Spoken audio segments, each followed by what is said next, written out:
मैंने जैसे बोला आजान को मराठी में नहीं कहा, बोलने को बोलो उनको 5 वक्त का आजान। ये 1-2 जनों को बोलने का, वो नौटंकी करने का, ये सारी चीजें हम लोग बोलने के बाद करने की क्या जरूरत है? पहले से करो ना।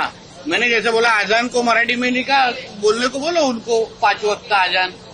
ये 1-2 जनों को बोलने का, वो नौटंकी करने का, ये तो हम लोग अभी हमारे त्र्यंबकेश्वर मंदिर के पास जय श्री राम नाम के दुकान होते हैं फूल वालों के, अंदर अब्दुल बैठा रहता है। तो कुछ नया चीज नहीं है ये, हम लोग को, हम सब ये जो कि नौटंकी है ना, हम अच्छी तरह से पहचानते हैं। आज मेरठ में कांग्रेस मुस्लिमों को मराठी सिखा रही है, पाठशाला शुरू किया उन्होंने।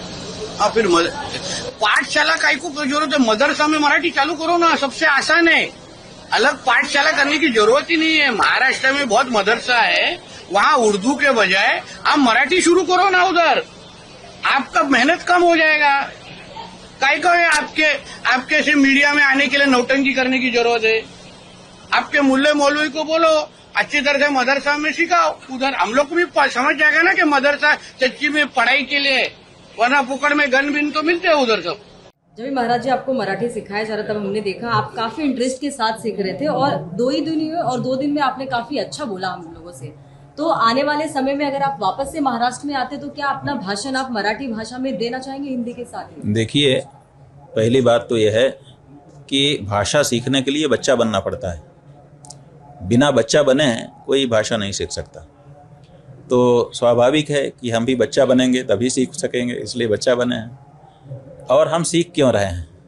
इसीलिए सीख रहे हैं ना कि महाराष्ट्र में उन लोगों से जो दूसरी भाषा नहीं जानते हैं, केवल मराठी जानते हैं, उनसे संवाद स्थापित कर सकें, तो उसका इसी में उपयोग होगा। तो सर जिस तरीके से साथ ही साथ जो महाराष्ट्र के संत हुए हैं, उन्होंने मराठी भाषा में बहुत सारा धार्मिक आध्यात्मिक साहित्य लिखा है। बिना अनुवाद के सीधे सीधे उसका आस्वादन करने का भी मौका हमको, अगर हम मराठी जान जाएंगे तो मिल जाएगा। तो ये भी हमारे लिए एक दूसरा लाभ होगा।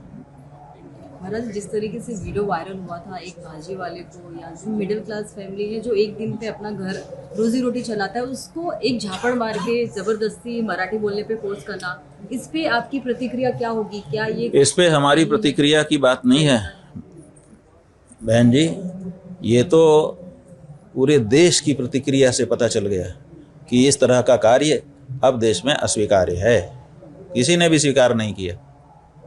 उनकी पार्टी के जो कार्यकर्ता थे उन्होंने भले बातें कही, लेकिन कोई पार्टी का बड़ा नेता भी निकल करके नहीं आया जिसने समर्थन में वक्तव्य दिया हो। आप देख लीजिए, या तो जो मुख्य नेता है उसने कहा, राज ठाकरे ने कहा, और या तो कार्यकर्ता ने कहा। जो बीच के नेता हैं वो क्यों चुप हैं?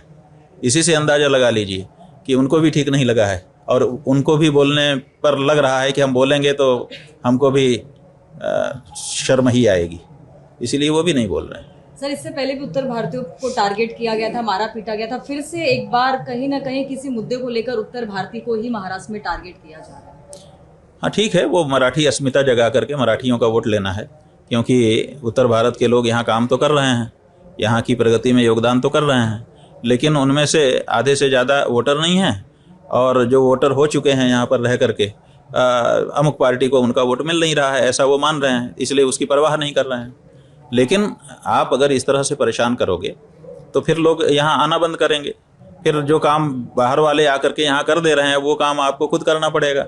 आज तो आप राजा बने हो। जैसे मुस्लिम देशों में हम लोग देखते हैं कि भारत के लोग जा करके वहाँ पे काम कर रहे हैं और वहाँ के लोग राजा बने घूम रहे हैं। ऐसे ही महाराष्ट्र के लोग राजा बने घूम रहे हैं, दूसरे प्रांतों के लोग आकर के परप्रांतीय यहाँ पे सब काम कर रहे हैं। तो अगर आप उनको भगाना शुरू करोगे तो देखो रोजी रोटी तो कहीं भी मिल जाती है। लोगों ने कहाँ जावा सुमात्रा जा करके रोजी रोटी प्राप्त कर ली है, तो जिसको रोजी रोटी का ही मामला है वो यहाँ से कहीं दूसरी जगह खिसक जाएगा। उसके बाद हर काम आपको करना पड़ेगा।